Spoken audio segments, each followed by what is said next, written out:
Pleasant good morning to everyone, and welcome once again to another edition of the Carlos Brown Show, heard exclusively right here on the Open Mic Broadcast Network and Spreaker.com. Today's guest menu simply looks like this. He's the iconic head football coach, or former head football coach of the Southern University Jaguars, Coach Pete Richardson. He will join me very shortly in hour number one. Then following Coach Pete Richardson, J.K. Lee of J.K. Lee Sports will join me in hour number one. We'll talk with him. He has an outlet. He has a show, and he's in the business now, and we'll visit with him. It's all about reaching back and helping someone out. Guess what? Someone helped me out when I first got started. So, with that being said, J.K. Lee of J.K. Lee Sports will join me following Coach Pete Richardson. We'll switch gears of the Alcorn State Radio Network. Most of the conversation will be about Southwestern Athletic Conference baseball. Yes, baseball is going on as we speak. And then following Charles Edmond will be Brandon B.J. Jones of HBCU Game Day. We'll look at the games in the conference today, get his thoughts on last week's ball games. So, with that being said, the guest menu: Coach Pete Richardson, J.K. Lee, Charles Edmond, Brandon B.J. Jones of HBCU Game Day. Of course, it's Bayou Classic time, the spring edition, and it's going to be ironic that you're playing the spring edition, and then later on this year, you'll have another edition of the Bayou Classic. Now, hopefully you're in a better place. Today's game at 1:30 p.m. on NBC Sports Network, the host city, Shreveport, Louisiana. So, Southern University heavily favored in this ball game, but as always, this is a rivalry game. Usually say throw records out of the window. Grambling State winless on the season. Southern University, one loss, playing very well right now. So Southern University is heavily favored. But, as always, I have concerns. And I know some will say, well, wait a minute. Southern's favored in this ball game. Grambling hasn't won a game. They've had to go through the COVID-19 protocol with players. They've lost their starting quarterback to the transfer portal. They've gone through two offensive coordinators. Mark Orlando is no longer there. The interim offensive coordinator after one game. So a lot of internal issues going on. But still, if I'm Southern University and I'm Coach Odoms and I'm giving the speech before they enter the field, I would look at Grambling State, reverse that record mentally. They're undefeated. This is their Super Bowl. This is a rivalry game. You go out and take care of business. That's simply what I would say. And it's an emotional time, of course. I've had the pleasure of being on the sideline doing the Bayou Classic in New Orleans. It's very emotional. And it's a different type of rivalry than, let's say, Southern and Jackson State. This one is family. It's like when you're growing up and you go visit your cousins and your family on Thanksgiving, and then after the Thanksgiving meal,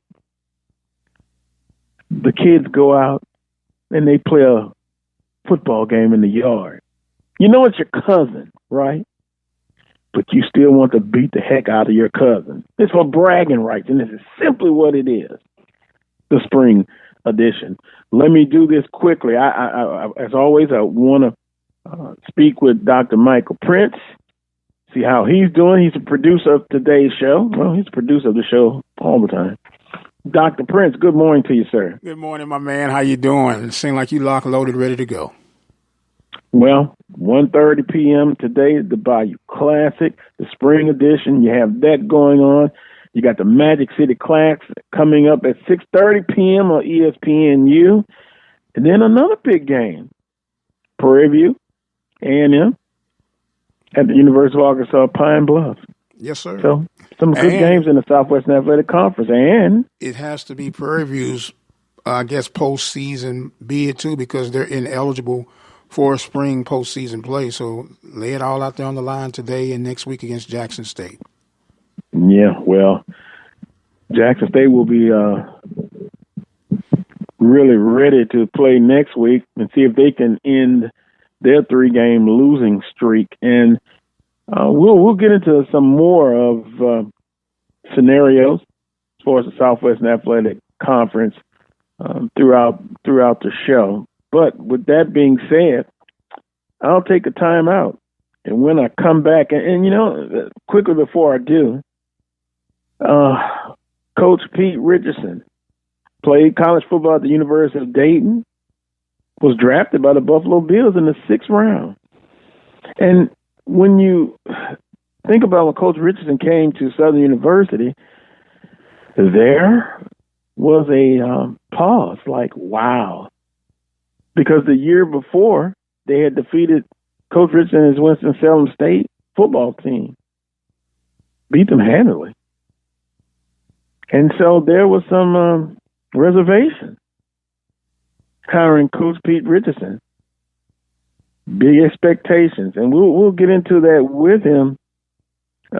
His first game, coaching the Bayou Classic, and then maybe get into his most memorable one. I have one. And I can think of that 2000 Bayou Classic. But a great career, 12-5 in the Bayou Classic, and undefeated against the late, great Eddie Robinson. So you're talking about someone who came in not known per se, but really changed the landscape of Southern University football program. And A.W. Mumford, the most famous coach, or, well, we could say the most famous, along with Coach Richardson. It was the most success that Southern has seen since the A.W. Mumford time, and that was a long time ago. So it's always a pleasure to be able to visit with him. It'll be the second time on the Carlos Brown Show. And by the way, Coach Richardson will be as the color analyst on the Southern University Football Radio Network today in Shreveport. So he set aside some time for me to visit with him. So I'll take a time out and do that. You're listening to the Carlos Brown Show on the Open Mic Broadcast Network. Drivers and bicyclists both have the right to be on the road and travel safely. And when we're on the road together, safety is a shared responsibility. State law requires drivers to maintain at least 3 feet of clearance when passing bicyclists. And bicyclists should always ride with the direction of traffic and follow all traffic signals. It's safer. It's courteous. It's the law. A message from the Regional Planning Commission Pedestrian and Bicycle Program. Ladies and gentlemen, in the next 7 years of bigger and bigger enrollments, America's grade schools will need nearly 250,000 extra teachers besides those to fill normal vacancies. This great need, plus the growing public interest in education and improvements in schools, make elementary school teaching a more rewarding career than ever, a career that high school and college students should certainly consider. Education holds America's future, perhaps your future. The birth of legends are storied in this conference. We must never forget our rich history. We now turn our gaze to the future. The new legends will emerge. New heroes to arise. The Southwestern Athletic Conference. Be our history. Brazos Valley Schools Credit Union has 13 different locations to better serve you. Locations in Rosenberg, Missouri City, Katy, College Station, Bryan, Brenham, and Waller, Texas. For more information, you can contact them on their toll-free number, 855-391-2149. Or you can send an email to information@bvscu.org. Serving the community through faith and athletics. The Open Mic Broadcast Network.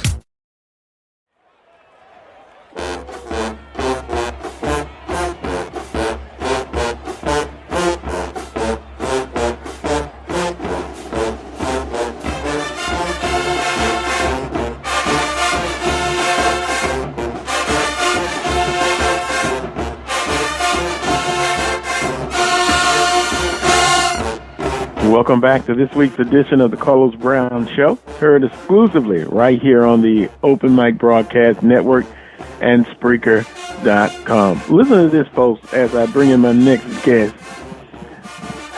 Won 5 Southwestern Athletic Conference titles, including back-to-back crowns in 97, 1998, 1999, and 2003, as well as 4 black college football national championships in the year 1993, 1995, 1997, and 2003. Also made 6 appearances in the now defunct Heritage Bowl and compiled a win-loss record of 134-62 in 17 seasons as a head coach, making him the second winningest coach in the history of Southern University Jaguar football program behind Coach Arnett Mumford. My guest, and it spans a career at Winston-Salem State and Southern University, Coach Pete Richardson, former head football coach at Southern University. Coach, good morning to you.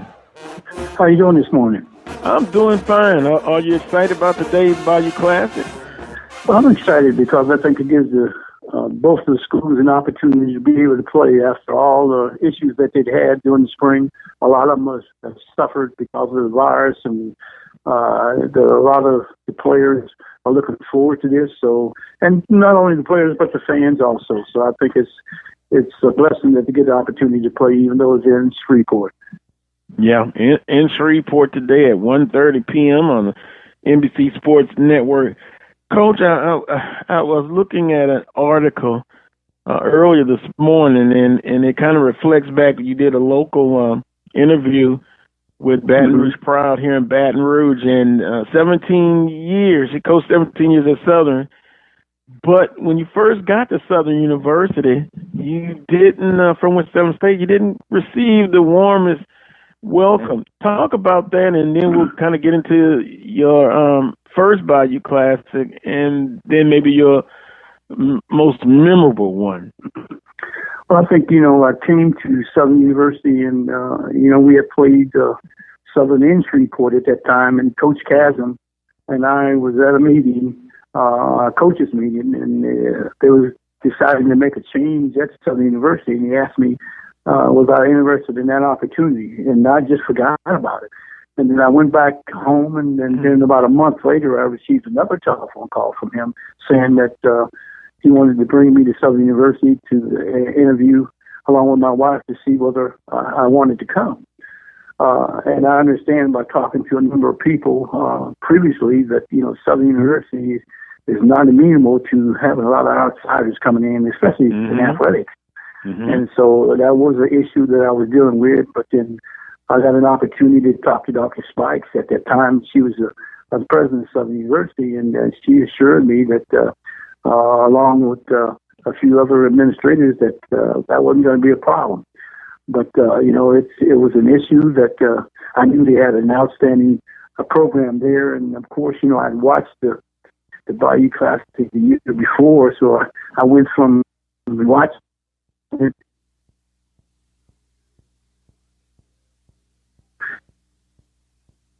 they had some outstanding players, and it was just a matter of getting assimilating the right coaches around me, which I was able to bring my own coaching staff, and I think they did an outstanding job of preparation, and we were able to be successful. And Coach, going from watching it then being in it,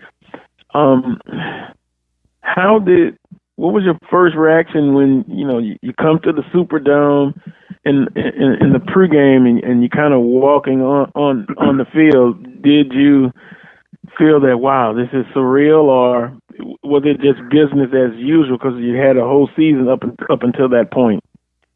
Well, I think that it's an unusual feeling, especially walking into the Dome the first time, because it's just a huge complex. But I've had some experience of playing in front of a whole lot of a fan base, because I played in the pros with the Buffalo Bills, so I understood that aspect of it. But still, with the magnitude of coming into that Dome, to me and my assistant coaches and the players, it's like big time football. We're in the Division 1AA at that time, and we're very few teams that had an opportunity to play under that scope with a magnitude of on national television, especially on Thanksgiving, have an opportunity to show your university not only football, but what it has to offer for the regular students, and it also helped out as far as recruiting the regular students, not only us and Graham. And so I think it was one of the, besides Bethune-Cookman and Florida A&M, probably one of the biggest highlights for HBCs in the country, and we're excited about from that aspect. I'm visiting with Coach Pete Richardson, former head football coach at Winston-Salem State and Southern University. And Coach, that first year, you defeat Grambling State 31-13 and cap off an outstanding year. And you talked about recruiting afterwards, but what is the fanfare after that game? You win big against your arch rival the first time, and then again against Coach Eddie Robertson. How was that? Well, I think, you talk about a living legend, and, you heard so much about him. And, I got an understanding to have a meeting previously, because I was in NC2A, and I used to go to the meetings, and a lot of times I used to see him walking, and we would sit down and talk, and he would talk to anybody. And, we developed a relationship. Along with that, we used to have, before the season, the conference would go throughout all the cities and on a bus tour, and we would have an opportunity to sit down, and we had a good relationship. And I think, but when you talk to him, and he was just a down-to-earth guy, had realizing that everybody had an opportunity, and he would give you any experience or knowledge that you wanted to have, and he was the type of individual knowing that his team was well prepared, and if he was going to beat him, then he wasn't going to give you the game. Yeah. They were going to be well prepared, and you're going to have to play hard for 60 minutes in order to beat him. Coach, 1999 memories in the Bayou Classic. Southern Trail 31-10 at halftime. Boy, what was the speech at halftime, and then you come back to win that ball game 37-31. But what was that speech at halftime? I would love to know. Well, I think the main thing what you have to do is realize and get them settled down, because we had made a number of mistakes and turnovers and dug a hole for ourselves. We had another half of the game to play, and you realize most games are 60 minutes, and the third and the fourth quarters are important. We just had to go down and we set up. We had to cut the margin in half in the third quarter. We didn't want to get it all. We just wanted to get back in, and we had to make some big plays. And sure enough, some good things happened to us going into the fourth quarter. That was kind of unusual. I think that one of the things, the highlights that I remember, is that I think that a wide receiver, Scotty Anderson, ran down and to the corner, and all of a sudden the ball, sure enough, touchdown. And all of a sudden he dropped it. Then I knew that something was looking out for us. And so now it was time for us to pick up. Gave us an opportunity to get it even. And sure enough, we made a couple big plays there at the end, and it was an exciting victory for us. And I think, but the players did an outstanding job. Playing hard for 60 minutes, and I think the assistant coaches did an outstanding job of getting preparation in that second half. And just sticking to what we were doing. We just had to be effective of what and how we was going to do it. I'm visiting with Coach Pete Richardson, former head football coach at Southern University. Kind of going down memory lane, the significance of the Bayou Classic. Coach, do you remember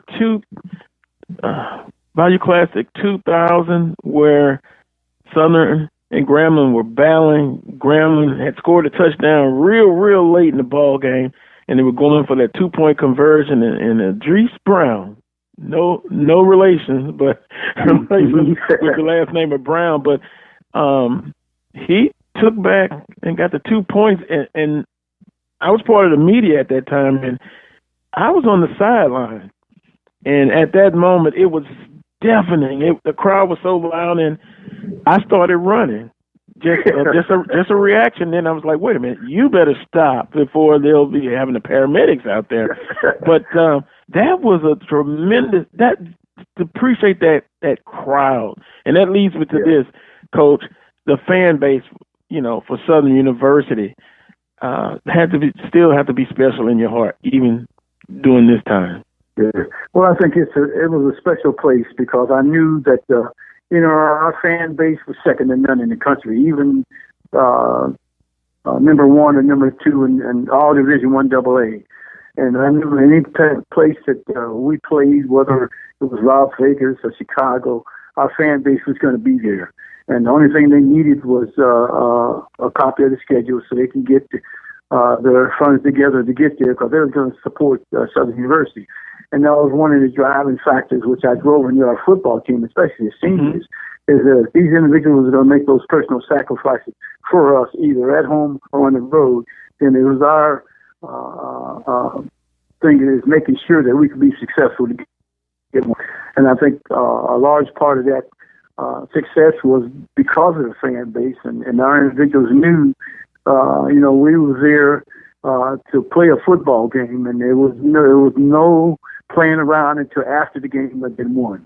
I think the direct focus was understanding that we had to execute and making sure we had to do whatever it took in order that when that 60 minutes were over, the Southern University was on top, because I think our fans deserved that because they had made a supreme sacrifice for some families to go to Vegas or maybe go to Chicago to take their family and making sure that they came out to be that the team was successful and did their part. Coach, I have to get in a Jackson State memory. 1993. What was your thoughts when you got to the stadium? You had to fight through the crowd. I mean, you guys have a state trooper escort, but to see that many Southern fans, and to your point, it never was an away game. It was technically, but so many fans made the road trip into Jackson, into Alcorn State.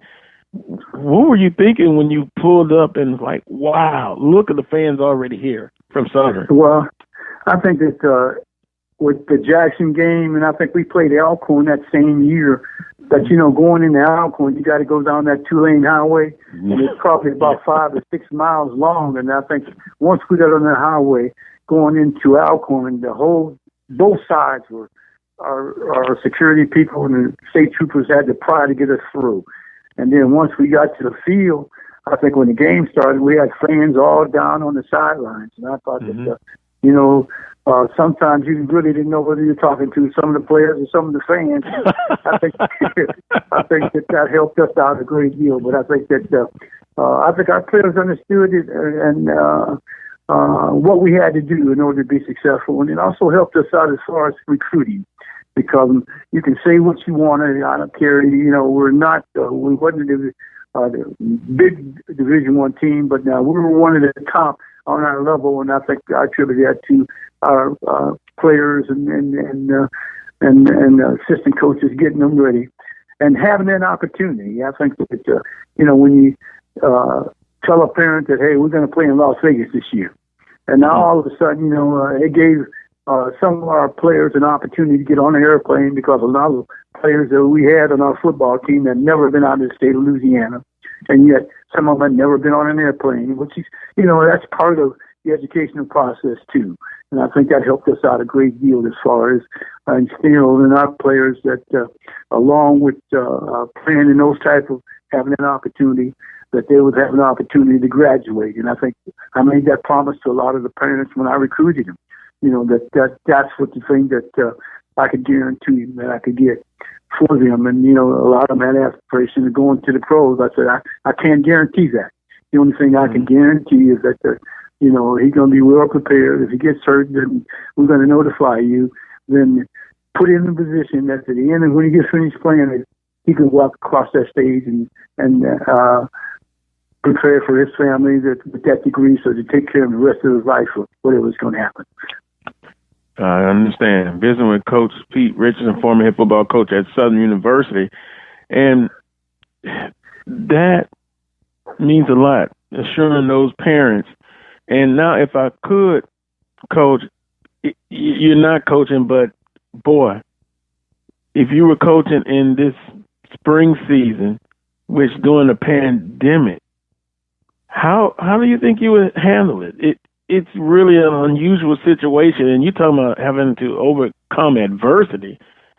Football teams and coaches and athletes, no matter what sport, they really have to be more than just a football coach during this time. What do you think about if you were coaching it during this time in this pandemic? I think it's a trying process, an unusual process to happen. First of all, be playing in the spring, and then going through this pandemic and having issues of people catching the virus and practicing a while and meeting a while. I think the thing you have to kind of concern is you have to instill in them that if they want an opportunity to play these, you're going to have to do X, Y, and Z. If you don't, then you're not going to be able to play. And once the upperclassmen get involved with that, they'll make sure you can get the assistant coaches to instill in them, but then the upperclassmen have to get to some of the young ones. Okay, these are things that we're not going to do if we're going to play. Because if somebody catches, that means we miss another 2 weeks. And even at that rate, if you get the shots, which a lot of teams on our level do not have accessibility or the forward to kind of really test completely, and to making sure that our kids are not associated with it. But you got to, do what they tell you to do of wearing a mask and social distancing, which is important to give yourself a chance. Because if you don't even have a chance. And I think to be able to do that, and they're still in them, hey, you're going to have to make some personal sacrifice if you want to play. I think once you do that, then the rest of it, take care of itself. But a large part of that has to come from the leadership of your football team. I can do it, the assistant coaches can do it, but yet those ones that go back with them in the dorms, especially the seniors and juniors that then played for you, and they realize what type of program that you're going to force on them to have, that they're going to have to institute in making sure that they get it done if they're going to play. I'm visiting with Coach Pete Richardson, former head football coach at Winston-Salem State and Southern University. Just a few more minutes. Appreciate your time, Coach. I know you have a busy day. And speaking of a busy day, color analyst on the Southern University Radio Network today. How does it feel going from the field but still talking football, being the analyst for today's ball game? Well, I got involved with that because, I got to kind of, you stay at home and you get tired of cutting the grass and tired of watching. So I decided to use some of my expertise, and they asked me to take a look at it, and I tried it once, and it wasn't bad because, a lot of times you have to really have kind of a guarded conversation because you have to coach from experience and realizing what some people were trying to do, and you can't criticize them because, they're doing certain things because they may have a certain type of team that they're trying to instill in them. Everybody thinks they ought to throw the ball, but, if you got to have a quarterback that can't hit the broadside of the barn, so you understand that aspect of it too. So, you try to drop back and pass and don't have anybody to block the guy, and the guy gets killed, so you understand that aspect of it. So it's a lot of incidents, things that happen, and a lot of times you criticize the coach, but he may want to do it, and he knows he needs to do it, but his team can't do that. See what I'm saying? So you can't just throw him out underneath the bus because he's not doing it. And I think the more you look at it from that aspect, the better you appreciate what a lot of coaches on this level have to deal with. A lot of them have to have players that, you don't have a lot of 5-star players. You have maybe a star and a half, and you have to develop them over 3 or 4 years before they get effective and experienced enough to run a really good, solid program. And you just hope you don't get in that situation where all your seniors are gone, you allow a lot of freshmen and sophomores because they're going to make them type of mistakes. Yeah, I can understand that. And Coach, 2 quick things. I'm going to put your analyst hat on, which are keys for for today's ball game for Southern University, but I gotta ask you, and you just mentioned about coaches and the hiring of coaches at the HBCU level. We see Coach Sanders at Jackson State, and now Eddie George at Tennessee State. Big names, but Coach, I don't want this to be missed. There are a lot of coaches, African American coaches, that have gone through the process. They've done their due diligence, and now their opportunities are limited. With that being said, what do you think about the big name splash hires that in some cases no experience? Well, I look at it from that aspect. I think what's the change administrators at the institutions are younger type individuals in their top, and a lot of them are caught up in the celebrity game. And they think a celebrity bringing them in is going to guarantee them some victories.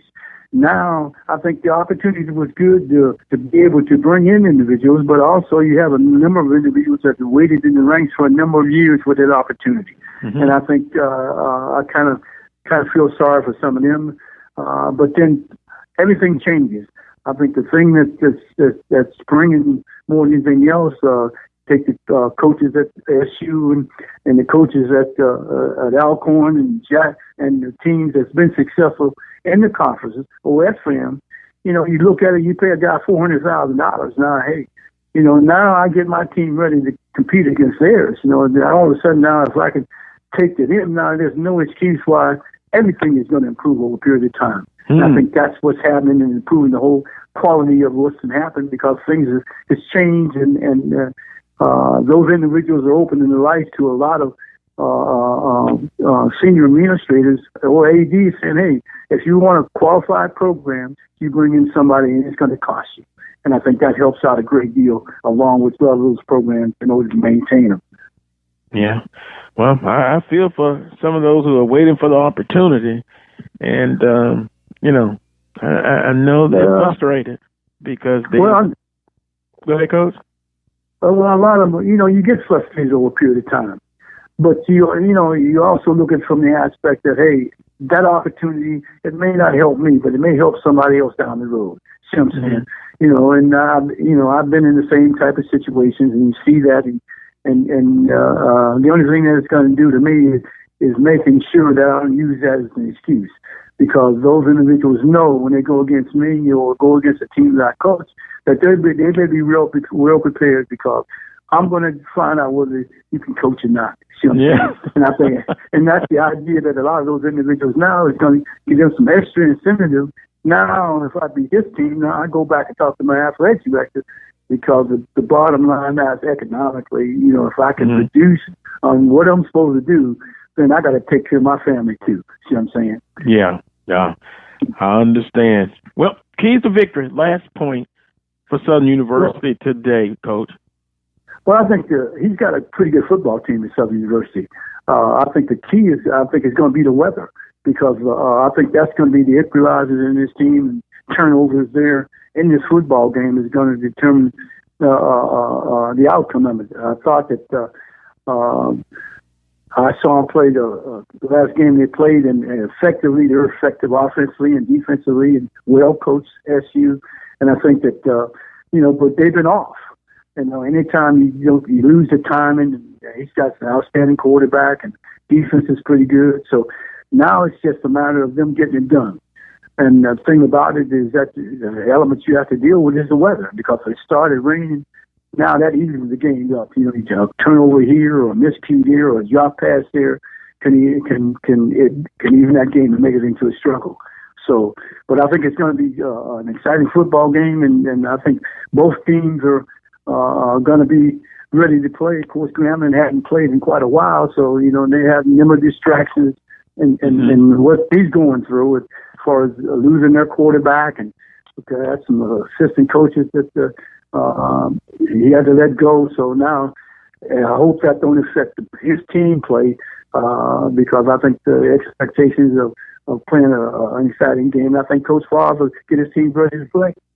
Yeah, Coach, I'm always nervous about a game. It's always concerned, but Southern is heavily favored, but you still got to go out and play on the field. You got to play. Yeah.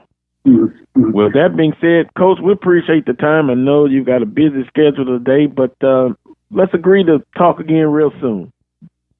Okay. All right. Thank you. Mm-hmm. All right. Thank you. That was Coach Pete Richardson, former head football coach at Winston-Salem State and Southern University. Just numerous awards, the Hall of Fame, among other awards, and just a genuine guy. Coach, Dr. Prince, are you there, sir? Okay, yeah, well, get yes, your sir, mic. I'm here. What do you think about Coach Richardson? Still the same? Oh, yeah, still the same, person. Down to earth, about the business, and I thought it was a quality interview, and he seems at peace. He seems at peace.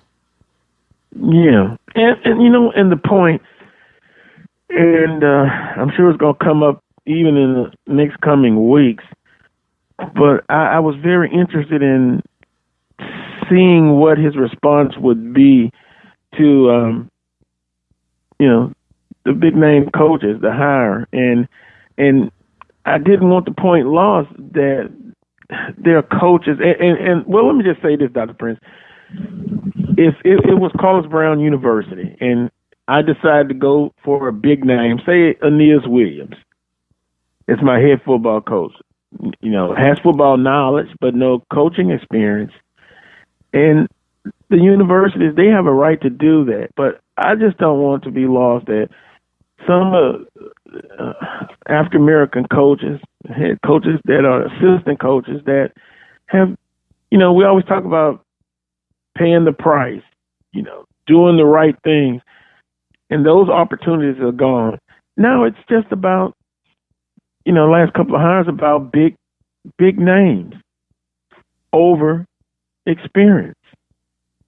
And I just don't want those coaches to get frustrated, because I know I would, Dr. Prince, Well, Coach, to have that opportunity. Coach just said, of course, you're going to get frustrated because you're human. Mm-hmm. And you've been conditioned, trained to put in your time, pay the cost to be the boss. And then you see political moves of favor, moves of convenience, and to be quite honest with you, in some cases, moves of selfishness. If I make this move, this is going to make me look good, which is going to put a feather in my cap to extend and even take advantage of me advancing in my career moves. So it all, they layer upon each other. But when the dust settles, it's about, in my opinion, doing what's right. And if you do what's right, 9 times out of 10, it might not be as popular as others may think. But and there are 2 things that we've done. Coach Maynard said it last week, which created the buzz storm. But I think they miss the message that he said. He said, instead of trying to hire the big name, he said, do your research and hire the right person. Now, historically, what we've done, and I'm going to just narrow it down to the SWAC, we've done what is considered safe and a passive-aggressive move to hiring coaches. Normally, we'll just promote somebody within the program, right? That's pretty safe. You don't have to worry about it. And for the most part, you can get them pretty economically consciously. Other words, cheap. Then the other approach is to go out and do what you've seen these last couple hires. Go get the big name. Not necessarily that it's a proven name, but it's a big name. And with that big name, it's almost like the field of dreams. If you build it, they'll come. And there's the saying behind it, high risk, high reward. What happens is when you make a move like that, you hope and pray that it's the right move, a successful move. Because let's be honest, whoever makes that hire, in these cases, the athletic directors, Dr. Mickey Allen at Tennessee State, and then Ashley Robinson at Jackson State, is their necks on the line. It's their careers on the line. So they have to make these moves, and they have to feel confident in the moves that they're making. So in the event, you don't have to sell me. You don't have to sell your fan base. You have to make sure that you made the right choice with the due diligence, with the proper data, versus then making a knee-jerk move. And that's what you hope and pray for. Because I was looking and analyzing some things, been doing some research on some deals. In the USA alone, I believe there is enough coaching talent that has yet to be tapped into that could take any of our programs to the next level if given the opportunity. Interesting. But again, it goes back to, yeah. Well, no, but it goes back to, how you feel. It's going to be your decision. And like I said, my blessings to Tennessee State, they brought in Eddie George. And you look at, for example, Coach Odoms at Southern University. Coach Odoms came on the staff. He had coaching experience at other places. He didn't have any head coaching experience, but he came up through the ranks. And yeah, he, from a financial standpoint, it was a great deal for the university. I'll put it that way. Right. And right. so with that being said, I just don't want, the opportunity to be cut for assistant coaches, position coaches that are going through the process, right, to get there and get an opportunity. And one thing will be very clear for the other coaches, it will really, really have them focus. And if and coaches are competitive too. They're humans. Oh, no doubt about it. No doubt. They're going to have that game marked on their schedule. But see, in that same breath, if we're going to really be honest about the overall situation, I got so much that I got to worry about with my program. I don't really have time to be stretching my neck trying to see what they're doing down the street or around the corner. Okay, it's a big name. Okay, good deal. And the big name will draw attention. Okay, that's fine. When the dust settles, I have to have my team prepared to perform to their apex. If we're playing the big name coach, the no name coach, a big time program or a small time program. And I think this has been more of an emotional response from both sides because I've had people from Jackson State, strong supporters, financially, emotionally, fan base. Some you can't say anything against anything Jackson State related, then you're a hater. Then you have others that are saying, man, I hadn't seen anything like this. This is a cult following like people follow Trump. And I'm going like, whoa, that's kind of extreme. But it's an emotional observation because when the dust settles, when Deion Sanders was hired at with Jackson State's case, he inherited a team that went 4-8 the prior year. Okay. Now, depending on who you ask, they are 3-3, but some are going to claim 4-3 because of the forfeit to Alcorn. I say that's reaching, but it is what it is. Okay. They have not done anything to me out of the ordinary to warrant hype one way or the other. Okay. You're 3-3. You played Edward Waters, Mississippi Valley, and obviously chaotic Grambling State team. You beat those teams. Some would probably say you're supposed to beat teams in those type of conditions and shapes. And then you face a little bit deeper in the pool, Alabama State, Southern University, and recently Alabama A&M. And you lose. Now, depending on how you look at it, they lost convincingly, even though the score appeared to be closer last week against Alabama A&M. But you're looking like a team that was 4-8 last year. Now, if some people are saying that Coach Deion is holding back, waiting for the fall. I don't believe that neither, because any coach, whether they have a good program or a bad program, they're playing to win. And if you're going to play to win, you'll have to take the losses as they come, but no one that I know likes losing, even the quote unquote loser. So you have to look at it. Now, in Tennessee State's case, George is a fixture in Tennessee. So it's not like this guy just popped up overnight. Does he have any coaching experience? No, he doesn't. But is he connected to that community? Yes, he is. He's connected to that community emotionally and, more importantly, financially. So it could be a win-win situation. Don't know yet. But one thing that he did was he hired Jeff Fisher as a consultant, hired his son as a defensive coordinator. At least he has sense enough to bring people on board who has some football experience that can help him be successful. Well, one of my cliches I like to use, and I think it's relevant at this point. Time will definitely tell. No doubt about it. On all of this. And the decisions that you make, you have to live with them. Got to take a time out, but before I do, Derek says this: how does this change the coaching market? With Eddie making $400,000 and these other big ticket hires, will HBCUs try and keep up? May I will coaches like Fred and Odoms accept making almost half the money these new splashes make with proven careers and championships? We are at some schools will not be able to afford that, and pay for it. And you've got to look at self-analysis. Yes, sir. What can I afford to pay? Yes, sir. And we are at the brink of pricing ourselves out of our own market, okay?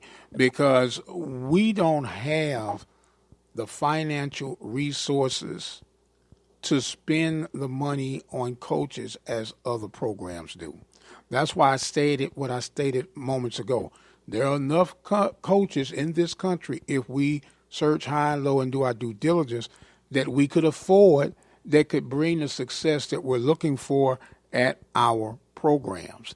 And when the financial, it all boils down to finances to be able to afford these coaches.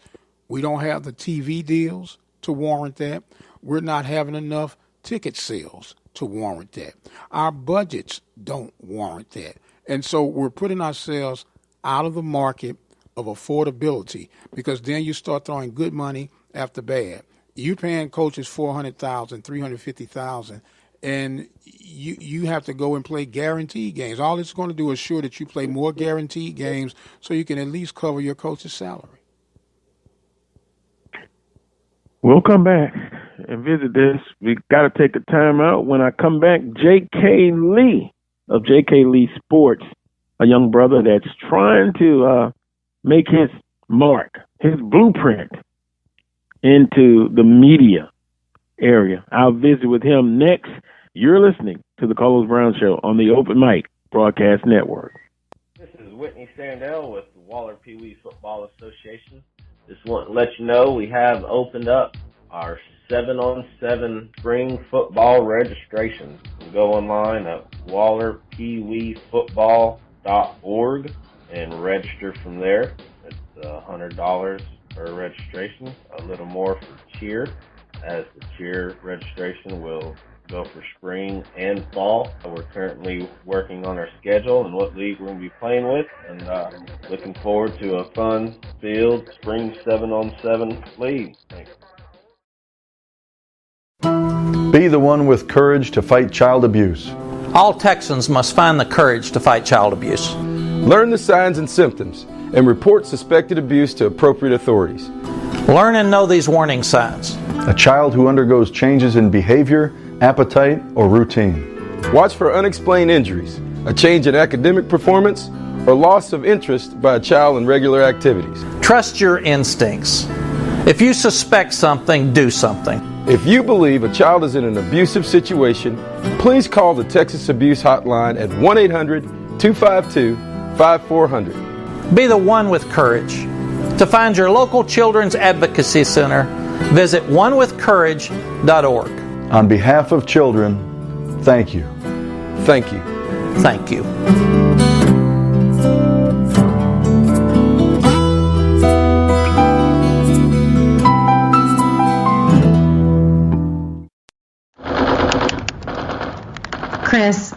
you put the video game controller down for a second? I can talk and play. Oh, I'm totally annihilating this punk kid in Nebraska. I just feel like you're not acting like a grown-up in our relationship. Him too. Well, you still ride your skateboard to work. There's the comic book collection, the race car bed. Look, I'm young at heart, but I put money into my 401k every paycheck. I picked up a few savings tips at feedthepig.org. I have control over my financial life now, and that feels pretty grown up. Put away a few bucks, feel like $1 million.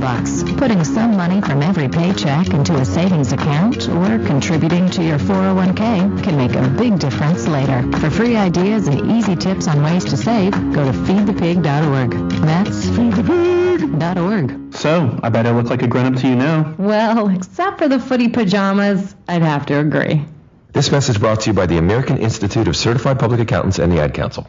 Programming updates for the Open Mic Broadcast Network. You can listen to the Mike Prince Show each and every day, Monday through Friday, 10 a.m. Central Standard Time. You can also listen to the Mike Prince Show live on Sunday evenings, 6 p.m. to 7 p.m. Central Standard Time. The Carlos Brown Show is featured on Saturdays from 10 a.m. to 12 noon. Join us for our live sermons from the Temple of Refuge Ministries, Sunday mornings, 10 a.m. Central Standard Time by dialing 857-777-0000. The Open Mic Broadcast Network, serving the community through faith and athletics.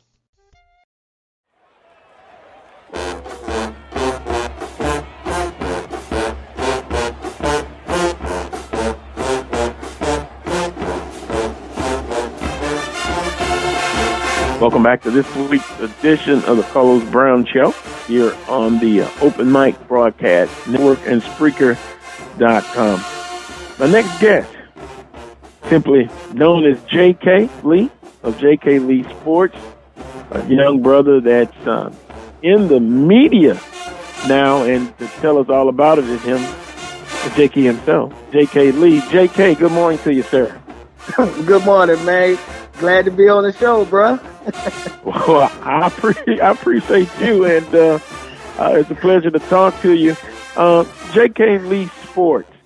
Talk about the concept in the beginning and the idea of coming up with this part of media outreach.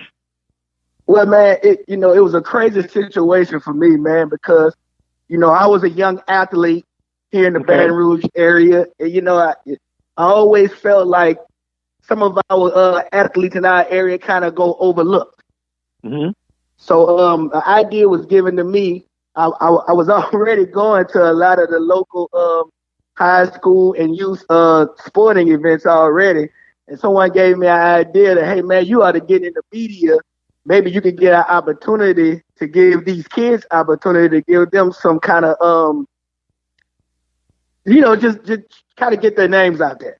Right. I got into a situation where when I came up with the concept of it, a friend of mine, Terrence Turner, gave me an opportunity to be on a local TV show where I was able to cover local high school sports in the Baton Rouge area.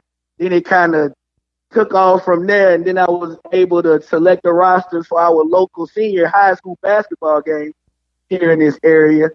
And now this summer, I'm actually getting ready to start a showcase baseball organization. I've actually already started it. Just trying to get these kids some exposure and some opportunities, man. Now, J.K., you a former athlete. What was your participation? What sports did you participated in? Man, I played baseball at Southern University Laboratory School, man, on the campus of Southern University. What? Now, why did I believe that was what you're going to say, baseball? and now you're trying to showcase some potential student athletes to go on to the collegiate level, correct? Yeah, it is very important to me, man. It kind of hits home with me. Kind of want to give our kids an opportunity, man. When you look on ESPN is covering high school athletes all over the country, but they barely come here. I just want to try to get in the kind of a situation where I'm giving kids opportunities to live their dream, man. That's just very important to me. And it's interesting because I've done shows basically as kind of a facilitator, and let the experts discuss baseball, and we see African American participation probably at an all-time low. Would you agree with that? I totally agree with that. No. Go ahead. I'm sorry. Go ahead. Well, no. I want to hear from the guest. I know they talk about, from a financial standpoint, it's really expensive to get into baseball, and it starts at an early age, correct? Yes, sir. So with that being said, how do you see participation for African Americans in baseball in the near future? Well, see, that's the situation. That's kind of why I got into the summer showcase baseball situation, because you run into these things where basically African Americans are being tossed out of baseball. You have these travel teams out here charging $3,000, $4,000, $5,000, $6,000, $7,000, and African Americans just either they don't take baseball seriously enough to pay that, or they can't afford to do it. So in the organization that I just started, we're gonna charge way less than it's gonna be way less than that. It's mainly about giving the kids opportunity, and especially giving African American kids the opportunity to further their baseball dreams. Man, we really got to push that. Man. From me playing baseball, I played t-ball 5 years old all the way up to the collegiate level. I played at Stillman College, the Division II school in Tuscaloosa. And if it was a situation where travel baseball was $7,000 a season to play, I wouldn't have been able to afford it. Right. So, it's a situation where African Americans basically just can't afford to play baseball, so they're going to the other sports. So for me, I'm passionate about baseball. I kind of want to get our kids back involved in that. I'm visiting with J.K. Lee of J.K. Lee Sports here in Baton Rouge, Louisiana. Now, J.K., there are some famous, iconic figures, one being Coach Roger Cador. Oh, yeah. Have you talked to him, and would you seek out his help to help you in what you're trying to achieve? Well, you know what? I tell you what, I haven't reached out to him, but that is a great idea there, Carlos. I would definitely love his assistance if he's listening. Yeah, and the producer of today's show is a baseball guy, Dr. Michael Prince. You can reach out to him, I'm sure, as well. Hey man, I'm down. I'm actually okay with sitting down with anyone that can provide me any kind of information and being able to achieve this goal. Because, like I said, it's very important to me. Right. This is with J.K. Lee of J.K. Lee Sports. So, with that being said, from a media standpoint, talk about what you have upcoming. As far as I thought I saw a TV special of some sort. This past few months. Well, my actually the TV segment just ended, but it's starting over again in August. That's with my guy Terrence Turner, the Mad Game Entertainment. Shout out to them. Got to show them a little love. But it's gonna start over again in August. As far as the media over the summer, my podcast is coming soon. Always remember to follow me on all of my social media platforms. JK Lee Sports with a Z. That's Twitter, Instagram, and on Facebook is just J.K. Lee. And, man, right now I'm just really concentrating on Sluggers Showcase Baseball, man. That's what got all my attention right now. Right. Well, how is the talent in the in your humble opinion in the Baton Rouge area for African Americans? As far as baseball? Baseball, yes, sir. Oh, there's a lot of talent here. It's a lot of talent. If you want me to say some names, I got a few names for you. Well, put it this way: what schools do they play at? Well, they kind of scattered all around.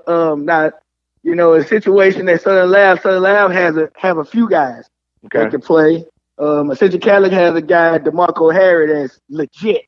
Okay. I mean, this guy can flat out go. He pitches, plays shortstop, and he plays center field, and he swings in the 3 spot. Like, this guy can go. Zachary has a couple of guys that can flat out go. AJ Bailey, his name comes to mind as Zachary. He can flat out go. I mean, it's a lot of talent. AK Burrell at Dutchtown. Like these kids these African American kids can flat out play the game of baseball. Well, you said it now, but I'm sure Prairie View and Texas Southern now already know. they better go. Look, they better call the people, man. Because I'm telling you, those guys can play. Yeah, you would be surprised how information gets out quickly in a millisecond. So, but it's good that there's still some participation in. When you look at the sport of baseball, it's a thinking man's sport, and it's just amazing that when I go to a baseball game, when Southern's playing, and I just feel so illiterate, to be honest, because I'm listening to the conversation going on in the stands. I just try to soak up as much knowledge, and it shows that I need to soak up some more knowledge as far as baseball. JK. But last but not least, the Bayou Classic is a big game today. You throw out a prediction, or what do you think about the ball game?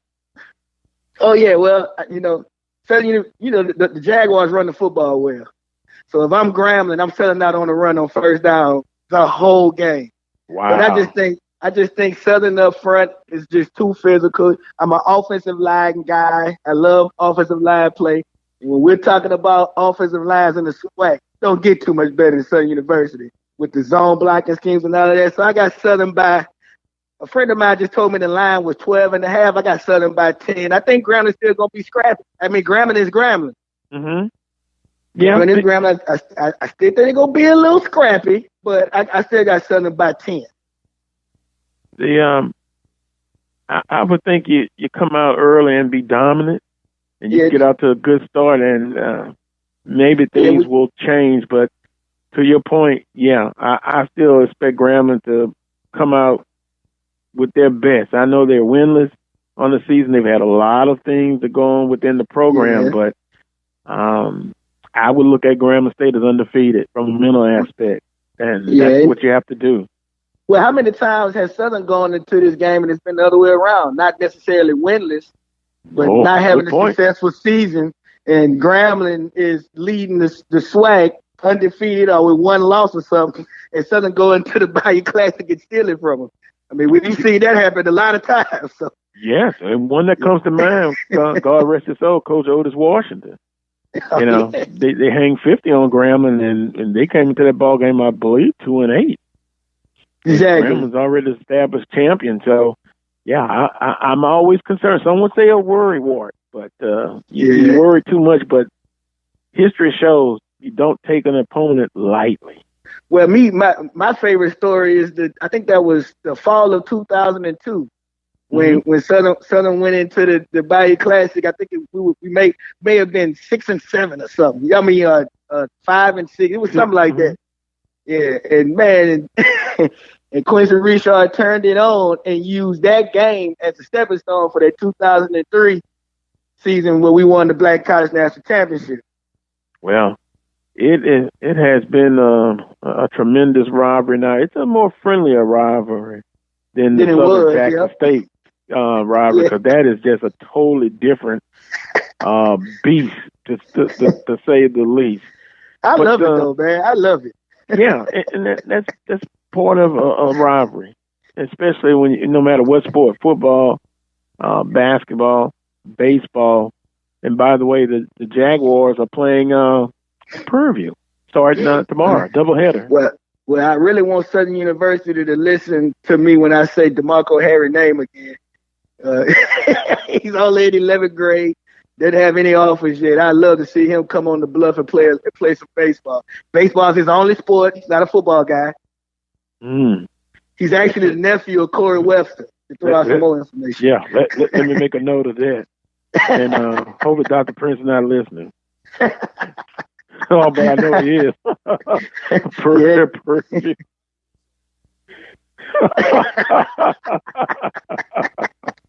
Yes, indeed. Well, well,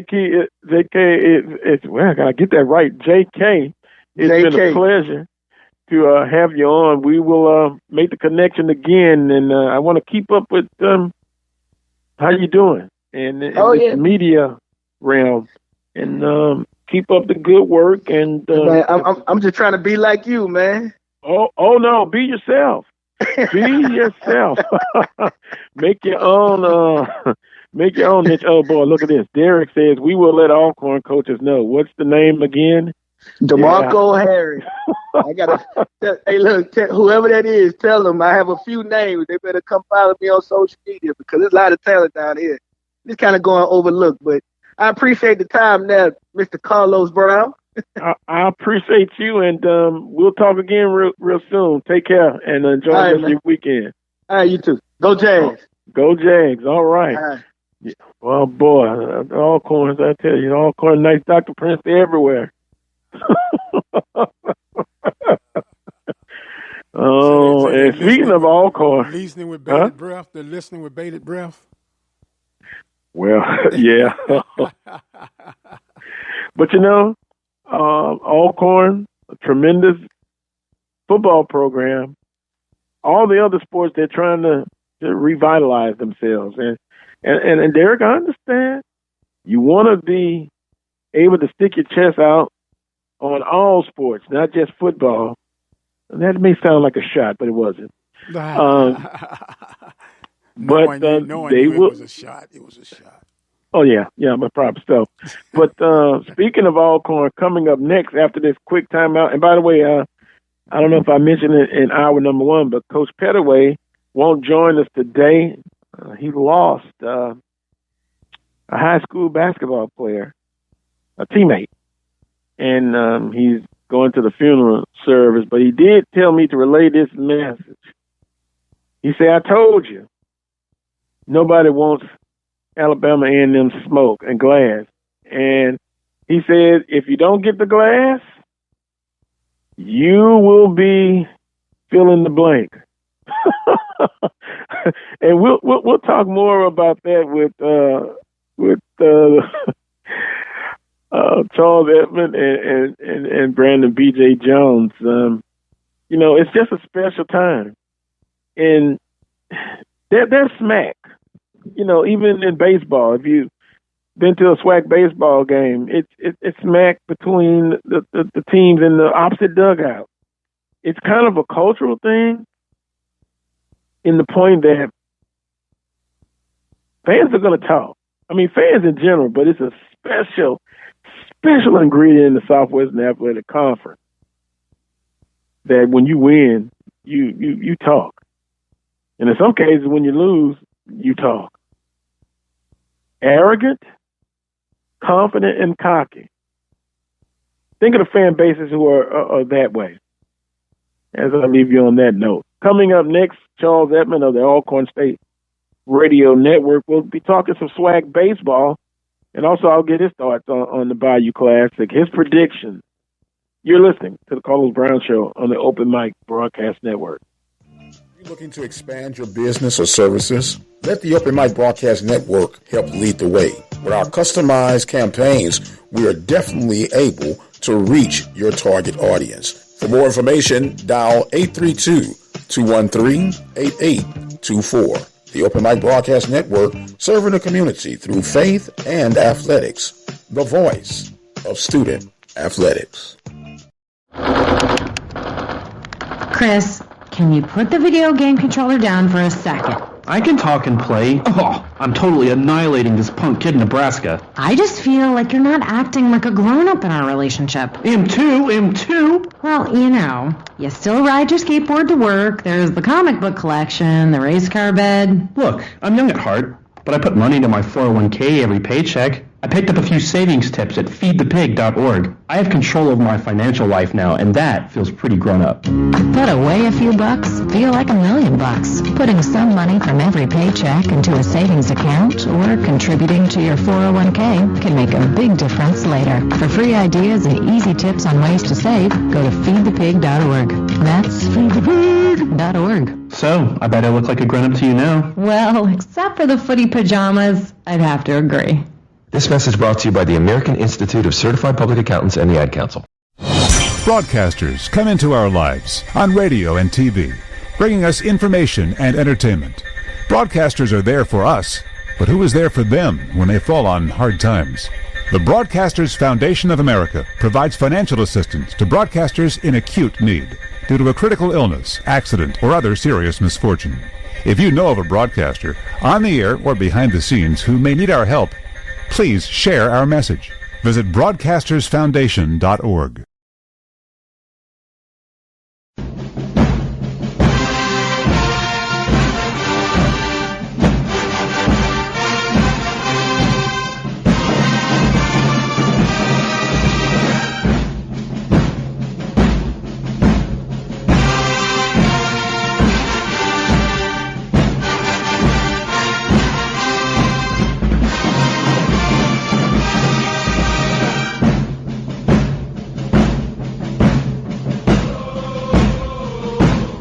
You know what? I'm going to give a reprimand to Dr. Michael Prince for that song.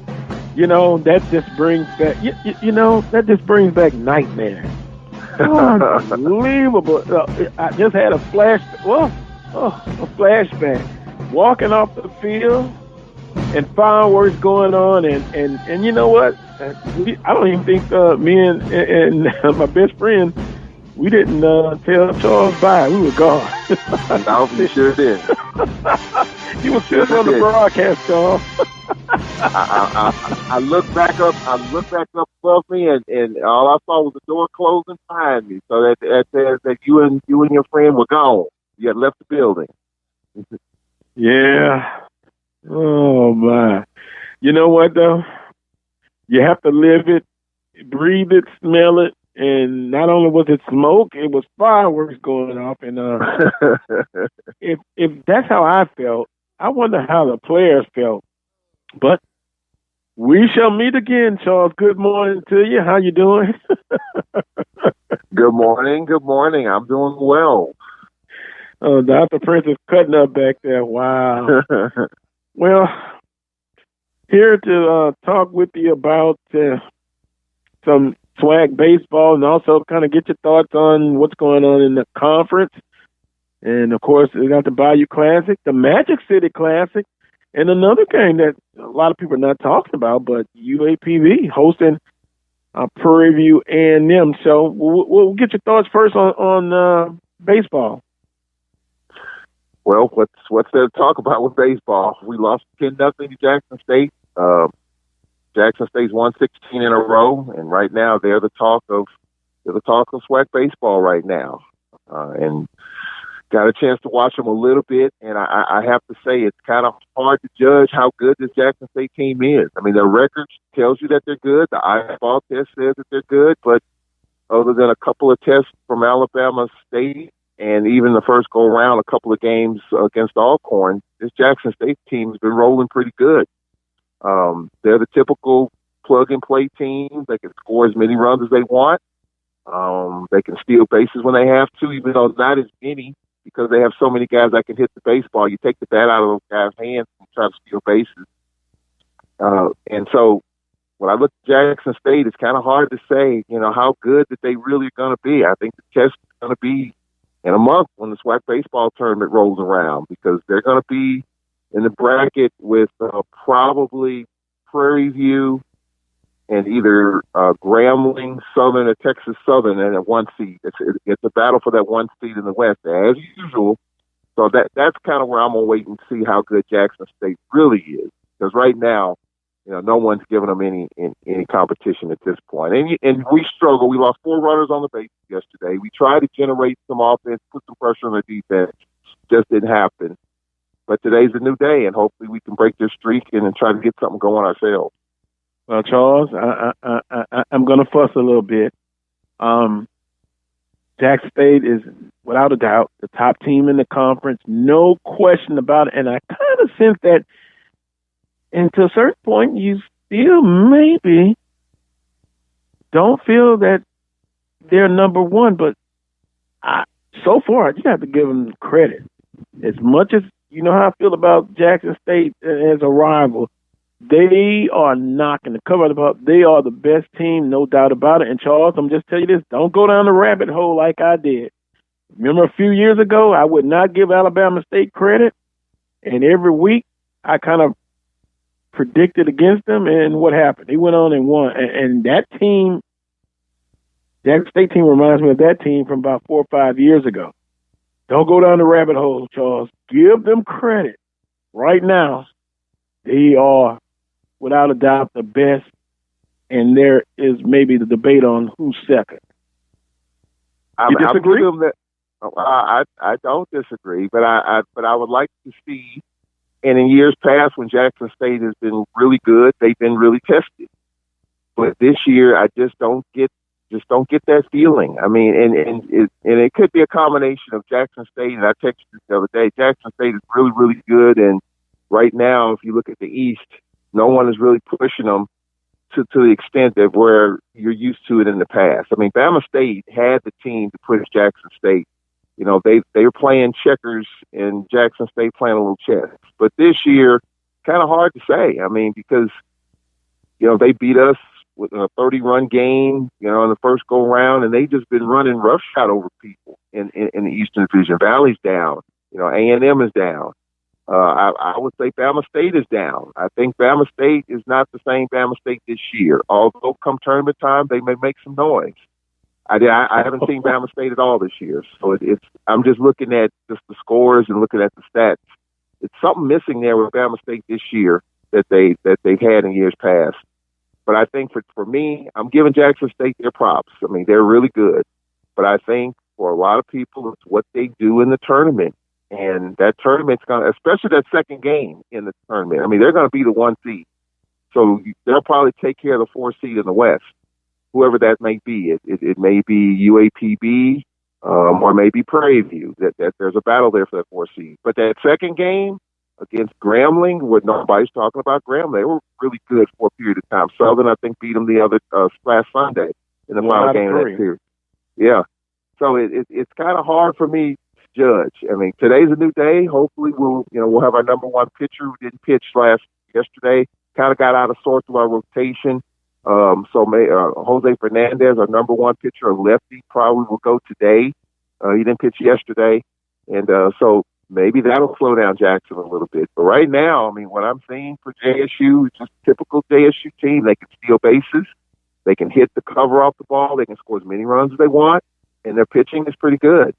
I just like to see when a little adversity hits, and they've had some, you know, they had to come from behind, you know, they're down a couple of runs against Bama State in their last series, and they won a game there. So they've been tested some, but you just don't, in my opinion, you just don't get the same feeling. And, you know, I like to see in a month, if they're playing this way in a month, they're not going to be beat, because I don't think there's any teams that can score as many runs as they can score, maybe with the exception of Grambling.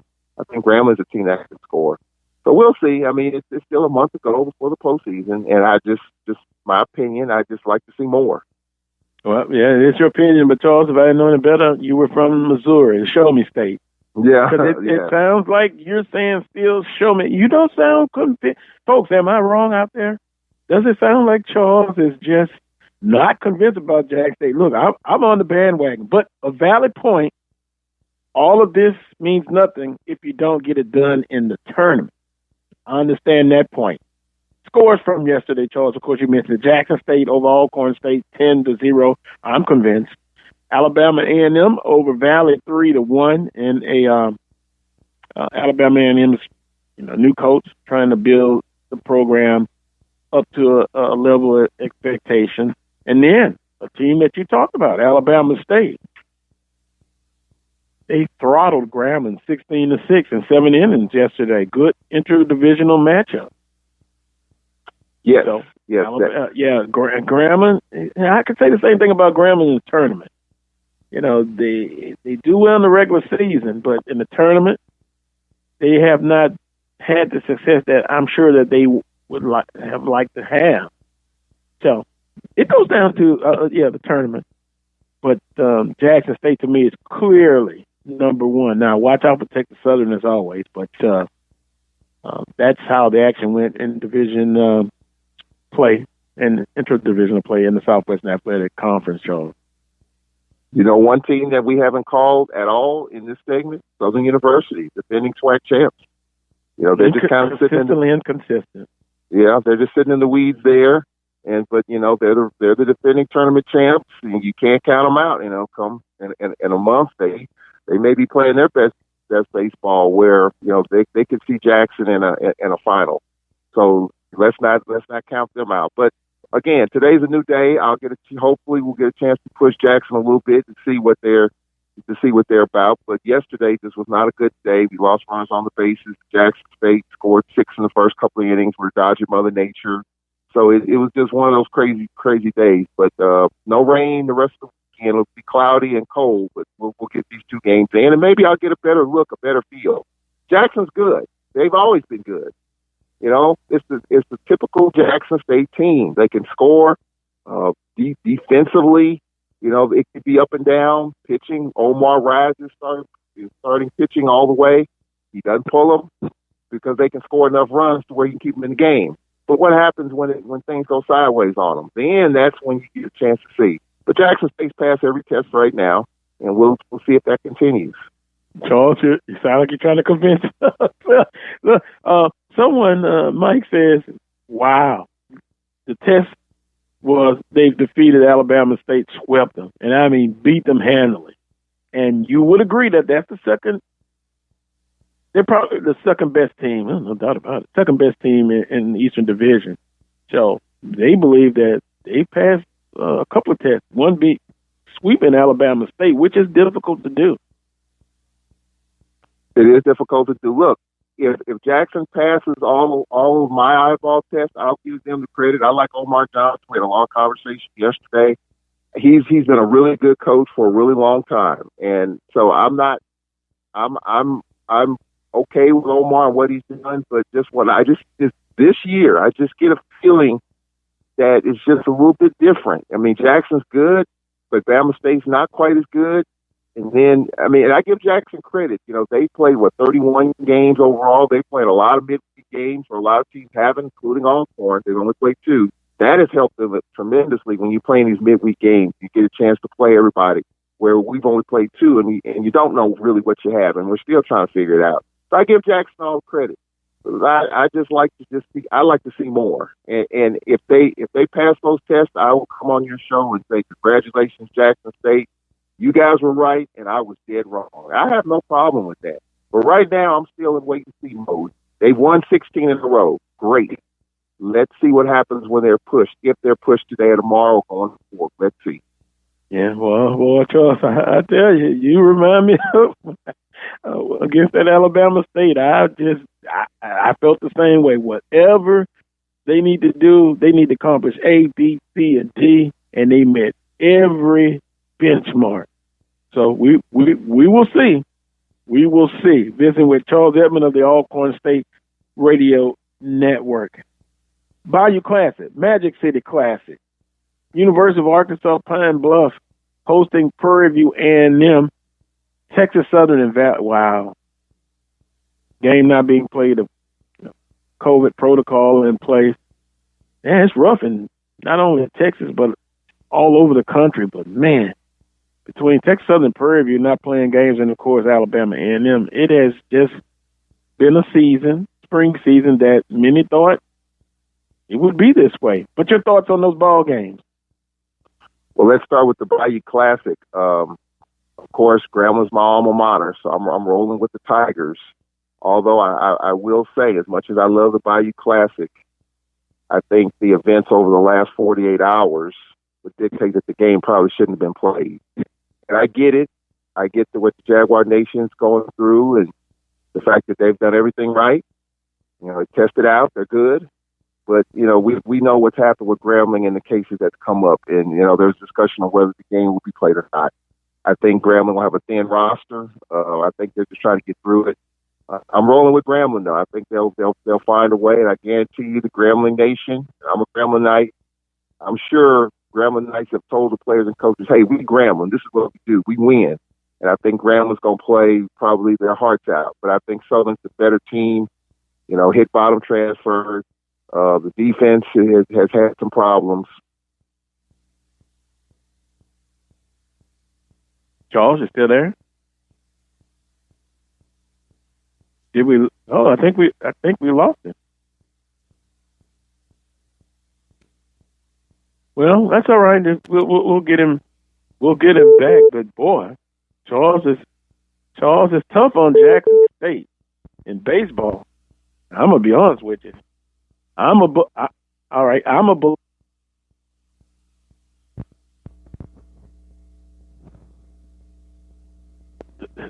Let's just look at it. They've swept Alabama State, and they're winless. They haven't lost a game in the conference at this point. That's kind of unheard of. Even Southern and Ricky Weeks, they had a tremendous record, but so far at this point, it is outstanding, just outstanding. I think we have Charles back. Charles, you back? Yes. I don't know what happened. Okay, you were talking about the Bayou Classic. Yeah, Gramblin's up against it. I'm glad the Bayou Classic is being played, but I think it shouldn't have been with everything that's happened over the last 72 hours. I just think it's just one of those things. Bob's kind of predicted this over the last few weeks. Their program was on a pause. Southern has done everything that they're supposed to do in keeping their players safe and going through all that stuff. But, I just think this was probably one of those times you probably need to pull the plug. But it's not. The game's going to be played, so let's take it like that. I'm rolling with my alma mater. I think Gramblin's going to find a way. They're thin. You don't know how deep their roster is going to be with the kids that they're not going to have. It's going to be tough. Southern's the better team, no question about it. Southern's found their groove offensively. But I think Grambling, hey, this is Grambling, and they're going to find a way to play lights out in this Bayou Classic, albeit in Shreveport. I think Grambling will find a way. Just because I'm a Grambling night, I'm rolling with Grambling in this one.